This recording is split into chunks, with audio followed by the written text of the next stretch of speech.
ജഗ, അച്ഛനെ തിരിച്ചു വിളിക്കാൻ വാശി അനുവദിക്കുന്നില്ല അല്ലേ? വാശി നല്ലതാ, പക്ഷേ കൺപോളകളിലുള്ള ഈ നനവിൽ അച്ഛനോടുള്ള ജഗന്റെ സ്നേഹം കാണും.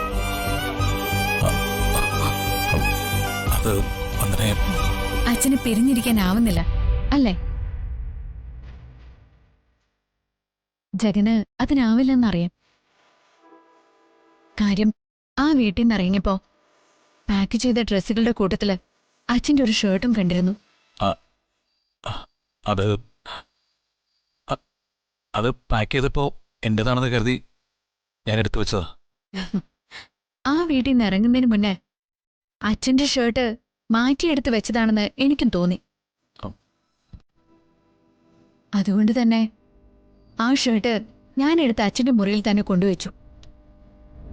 എന്നിട്ടും ഇവിടെ വന്നപ്പോ ആ പാക്കറ്റിൽ അച്ഛൻ്റെ ഒരു ഷർട്ട് ഉണ്ടായിരുന്നു. അതെ ജഗ, ജഗന്റെ അമ്മ ഒരിക്കലും പറഞ്ഞു ഞാൻ കേട്ടിട്ടുണ്ട്. കുട്ടിക്കാലത്ത് അച്ഛനില്ലാത്ത രാത്രികളിൽ ജഗൻ അച്ഛന്റെ ഷർട്ട് ഇട്ടിട്ടാണ് ഉറങ്ങാറുള്ളതെന്ന്.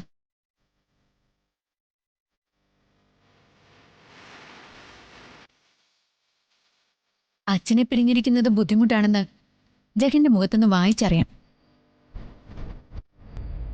എന്നെയും ദേമുളയും കരുതി ജഗനും അച്ഛനും പിരിഞ്ഞിരിക്കരുത്.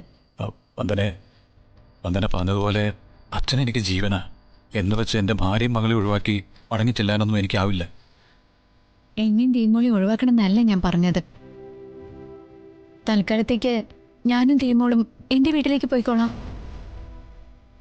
ജഗൻ കുറച്ചുനാള് അച്ഛനോടൊപ്പം പോയി താമസിക്കുക. വന്ദനയ്ക്ക് എന്നെ കാണാതിരിക്കാൻ പറ്റുമോ? എനിക്ക് കുഴപ്പമൊന്നുമില്ല.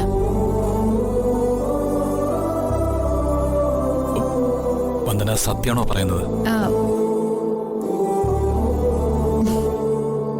എന്നെ പിരിയുന്നതിൽ വന്ദനയ്ക്ക് ഒരു സങ്കടവുമില്ലേ?